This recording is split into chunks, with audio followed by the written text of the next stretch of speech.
Cerita bermula ketika seorang guru biologi bernama Devki mengajar di satu sekolah di Delhi, India. Devki merupakan tipe guru killer yang setidaknya selalu ada di setiap sekolah, dan biasanya sosok sepertinya dianggap menakutkan bagi kebanyakan murid. Di saat pelajaran sedang berlangsung, salah satu siswa bernama Mohit mengirim sebuah video tak senonoh kepada perempuan yang dia taksir bernama Arya. Apesnya, video itu diketahui oleh Devki, sehingga Arya dan teman sebangkunya mengaku bahwa video itu dikirim oleh Mohit. Maka dengan tegas, Devki langsung membuang handphonenya dan mengeluarkan perintah pemanggilan orang tua. Berbeda dengan sikapnya di sekolah, Devki di rumah merupakan seorang ibu yang selalu bersikap lembut terhadap kedua anaknya. Dia menikah dengan seorang pria bernama Anan yang sudah memiliki satu anak perempuan, yakni adalah Arya. Namun meski mereka sudah menikah lama sampai dikaruniai putri kedua, Arya masih belum bisa menerimanya sebagai ibu tiri, bahkan masih memanggilnya dengan sebutan Mam seperti panggilan murid-murid di sekolah. Di saat mereka melangsungkan makan malam, Arya meminta izin pada ayahnya untuk pergi ke pesta Valentine. Sang ayah pun langsung mengizinkan, tetapi Devki ragu karena tempatnya yang terlalu jauh dari rumah. Hal itu membuatnya langsung meninggalkan meja makan, sampai Devki menyusulnya hanya untuk berkata bahwa ia memperbolehkannya pergi ke pesta. Esok harinya, sang ayah berangkat ke luar negeri dalam urusan bisnis dan berjanji akan mengajak keluarganya liburan bersama ketika urusannya selesai. Bertepatan juga pada malam itu, pesta Valentine dimulai hingga Arya telah berdandan dan mengenakan gaun terbaiknya demi menarik perhatian laki-laki yang dia sukai. Ia pun dijemput oleh teman dekatnya yang bernama Sapna dan Rishi, lalu menikmati gemerlapnya dunia malam yang menjadi salah satu pesta terhot di Delhi pada tahun ini. Di sana ada pula Mohit yang mengajak sepupunya yang bernama Charles. Mereka tidak hanya mabuk-mabukan, tapi juga menikmati benda haram yang diselundupkan secara ilegal. Kemudian saat Mohit melihat Arya begitu mempesona dengan gaun merahnya, ia langsung mengajaknya untuk bersenang-senang bersama. Tetapi karena tidak menyukai sifat Mohit semenjak di sekolah, Arya menolaknya dengan kata-kata kasar sampai laki-laki itu merasa sangat malu. Bersamaan dengan malam yang semakin larut, Rishi mendapatkan telepon untuk menjemput ayahnya di bandara. Pesta juga semakin ramai dihadiri banyak orang, termasuk teman satu geng Mohit bernama Jagan yang mulai meledeknya.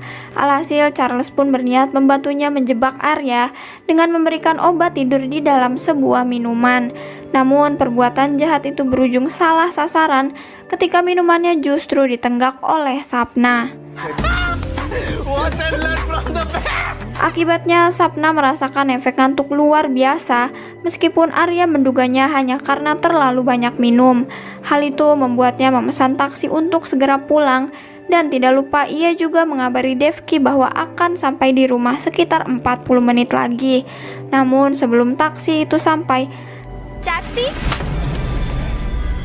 Arya disekap oleh 3 orang geng Mohit termasuk bantuan dari security diskotik. Mereka bekerja sama menculiknya, memukulnya berkali-kali, bahkan salah satunya berkata agar Arya memanggil ibunya.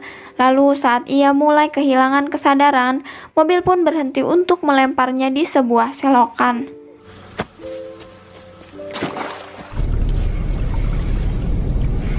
Sementara itu, Devki mulai cemas saat Arya belum pulang semenjak terakhir kali memberi kabar.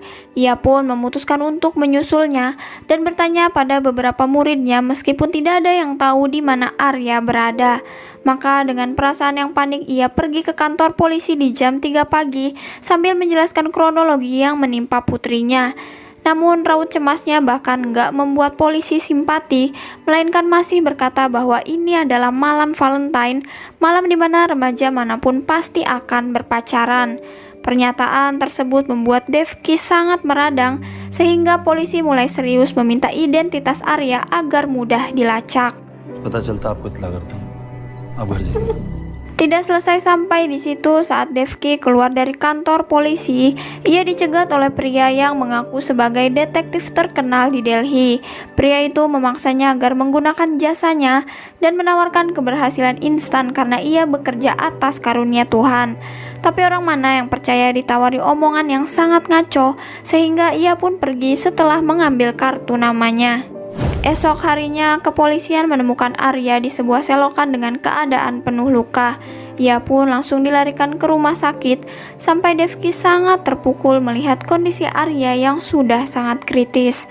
Tangisannya tumpah menyaksikan tubuh putrinya terhubung dengan berbagai selang, namun hal itu belum seberapa sakit dibandingkan saat dokter menyatakan bahwa Arya dicekik sampai hampir mati dan seseorang juga telah melecehkannya. She's a strong girl, man. Tindakan penganiayaan dan pemerkosaan ini langsung diusut kepolisian di bawah perintah Inspektur Matthew. Beliau memulai proses investigasi dengan meminta izin Devki agar Arya mau memberikan pernyataan ketika siuman. Keadaan itu membuatnya susah payah menghubungi suaminya untuk segera pulang dari perjalanan bisnis. Ia juga fokus berjaga siang dan malam sampai Arya tersadar, namun perempuan itu justru menunjukkan gestur penolakan kepadanya, kecuali pada sang ayah.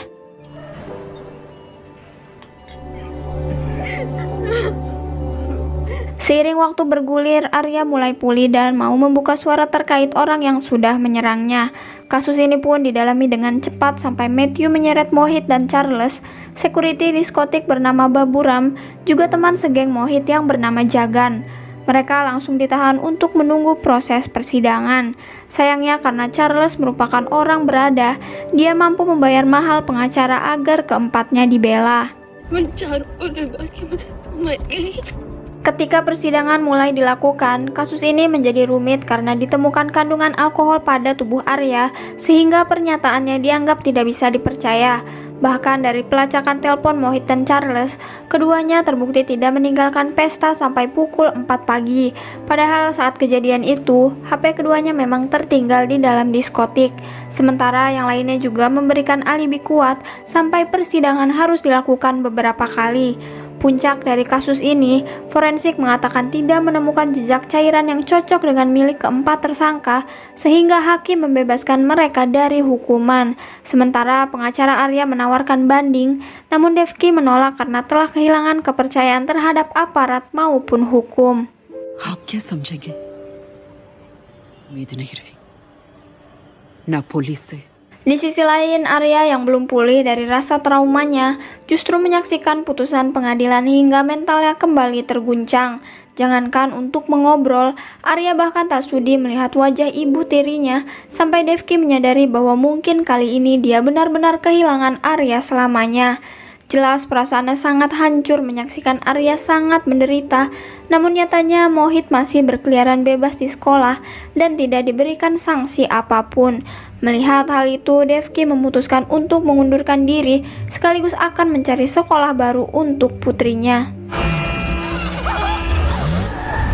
Frustasi karena melihat Arya tidak mendapatkan keadilan, Devki ingat bahwa pernah ditawarkan bantuan oleh detektif bernama Deka.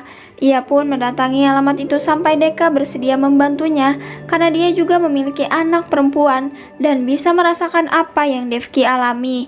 Semenjak saat itu, Deka menjadi informan yang memata-matai Baburam kemanapun dia pergi. Lalu setelah informasi terkumpul, Devki mengatur strategi lewat bantuan muridnya yang transgender untuk melakukan tindakan operasi. Mereka menjebak Baburam dengan membiusnya, sampai 4 hari kemudian pria itu terbangun di sebuah selokan dan menyadari bahwa alat vitalnya telah terpotong.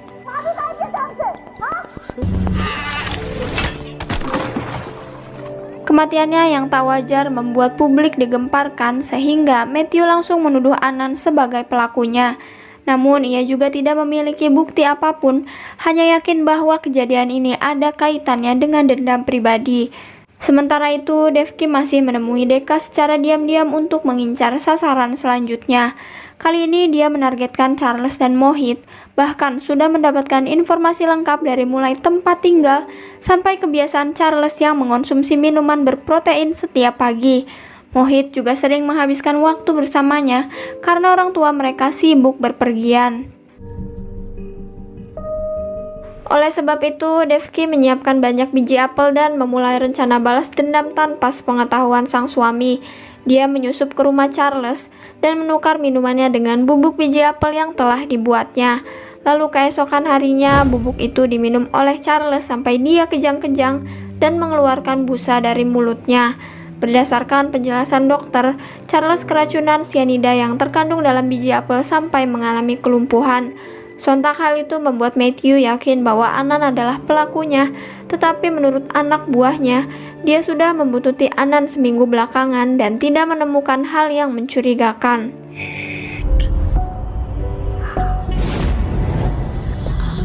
Kemudian secara tiba-tiba Mohit dihubungi oleh petugas keamanan yang memberitahu bahwa alarm di rumahnya baru saja menyala. Keadaan tersebut membuat polisi langsung ke sana untuk menggeledah sampai mendapatkan penemuan besar yakni sebuah narkotika, sampah apel dan bubuk sianida lengkap dengan histori pencarian di internet tentang tata cara pembuatan racun. Bukti itu langsung membuat Mohit dijebloskan ke penjara atas percobaan pembunuhan terhadap sepupunya. Namun naas, Matthew juga menemukan satu kacamata milik Devki yang dipastikan tidak sengaja tertinggal. Keesokan harinya, Devki menjenguk Charles hanya untuk mengenalkan diri bahwa dia adalah ibu dari Arya dan memastikan bahwa dia akan memberikan rasa sakit yang setimpal atas perbuatannya. Di saat yang sama pula, Arya cukup senang mengetahui kondisi yang menimpa Charles sehingga dia mengajak ayahnya liburan bersama. Sayangnya, Matthew mulai mempertanyakan kepemilikan kacamata itu dan serius mengancam Devki agar mengakui perbuatannya. Hal itu semata-mata demi menegakkan hukum karena tidak ada seorang pun yang pantas mendahului aparat negara.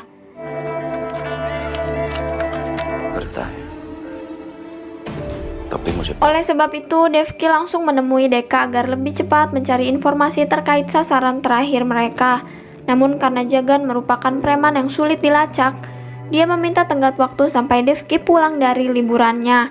Saat itulah Matthew memergoki interaksi mereka dan membawa paksa Deka ke ruang interogasi agar mengakui rencananya selama ini.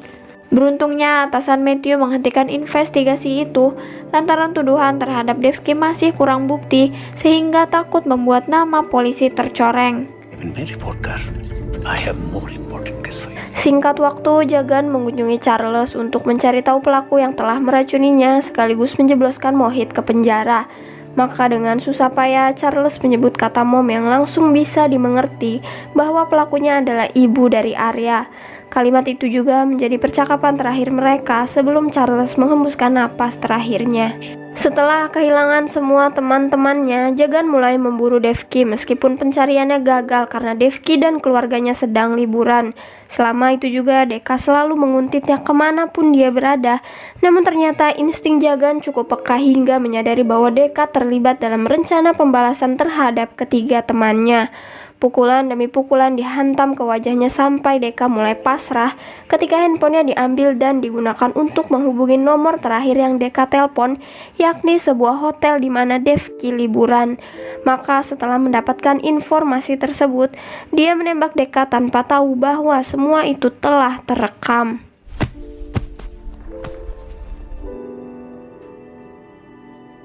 Tidak butuh waktu yang lama, polisi langsung melakukan olah TKP demi menyelidiki penyebab kematian Deka. Dari situ, Matthew juga menemukan sebuah kamera tersembunyi di dalam kacamata yang Deka gunakan, di mana kamera itu memuat rekaman saat dia menyelidiki target maupun setiap bertemu dengan Devki. Sampai di akhir rekaman, terdapat video penembakan yang Jagan lakukan sehingga polisi berhasil memegang bukti kuat dari kasus rumit ini. Sementara itu, Devki dan keluarganya masih menikmati waktu liburan di daerah pegunungan. Namun tiba-tiba saat lampu mati, Anand dikagetkan dengan penemuan mayat penjaga villa, disusul oleh kemunculan Jagan yang langsung menembaknya. Bahkan setelah dia tumbang, Jagan langsung menemui Arya sampai rasa traumanya kembali menghantui. Ketika itulah Devki muncul tepat waktu, sekaligus rela mengorbankan dirinya dengan meminta Arya pergi dari sana. Naas tidak ada seorang pun yang menolong saat Devki habis-habisan dipukuli, lalu disekap menggunakan plastik sampai ia kehabisan napas. Merasa Devki telah mati, Jagan mengejar Arya lantaran jejak kakinya mudah dilacak. Namun ternyata Devki kembali sadar dan berusaha mencari Arya. Meskipun dia justru bertemu dengan Jagan dan hampir dibunuh kedua kalinya. Tetapi sebelum itu terjadi, tiba-tiba Inspektur Matthew datang menolongnya. Nyatanya penembakan itu tidak membuat Jagan menyerah sehingga keduanya terlibat pertarungan sengit. Mereka saling menyerang sampai Matthew kembali mendapatkan pistolnya. Bahkan Devki juga siap menembak demi membalaskan penderitaan yang Arya rasakan. Hal tersebut membuat Jagan panik lantaran nyawanya berada di ujung tanduk. Namun Matthew tiba-tiba membujuk Devki menyerahkan pistol itu karena tindakannya nanti pasti akan dimintai pertanggungjawaban. Maka dengan berat hati Devki menurunkan pistolnya sambil berkata bahwa kejahatan yang menimpa putrinya pasti akan terus berlanjut. Oleh karena itu Matthew menyerahkan pistol miliknya dan memaksa Devki membunuh Jagan dengan senjata yang tepat. Keadaan pun berbalik hingga Jagan merasa polisi tidak bersikap adil, padahal Devki telah mengebiri Baburam, membunuh Charles sekaligus menuduh Mohit sampai dia dipenjara. Semua pengakuan tersebut didengar oleh Arya sampai dia keluar dari tempat persembunyian sambil memanggil Devki dengan sebutan Mom. Kata-kata itu pun langsung memberikan kekuatan bagi Devki sehingga ia pun berani menarik pelatuknya sampai Jagan terbunuh. Setelah itu keduanya saling berpelukan penuh rasa haru untuk pertama kalinya. Tidak ada lagi benteng yang menghalangi mereka karena Arya menyadari bahwa kasih sayang Devki tulus kepadanya. Mereka juga mendapatkan kabar baik bahwa sang ayah langsung ditolong pihak berwajib dan selamat bersama adiknya.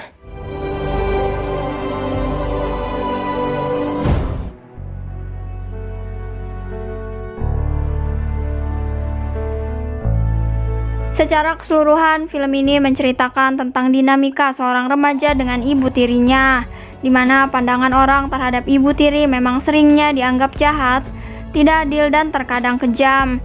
Namun bukan berarti semua ibu tiri memiliki sikap yang sama.